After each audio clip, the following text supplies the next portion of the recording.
পুরুষ প্রধানমন্ত্রী পেতে যাচ্ছে বাংলাদেশ। ২১০ আসনে ভূমিধস জয়ের পর সরকার গঠন করতে যাচ্ছে বিএনপি জোট। আর সেই সরকারের নেতৃত্ব দেবেন বিএনপি চেয়ারম্যান তারেক রহমান।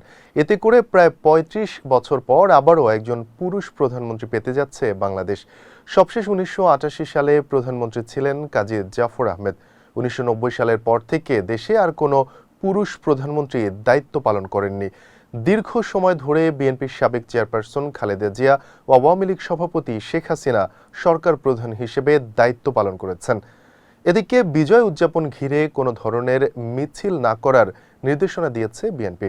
দলের প্রেস উইং জানিয়েছে, নিরঙ্কুশ বিজয় উপলক্ষে বাদ জুমা সারা দেশে শুকরিয়া আদায় করে বিশেষ দোয়া করা হবে। প্রার্থনার আয়োজন হবে অন্যান্য ধর্মীয় উপাসনালয়েও।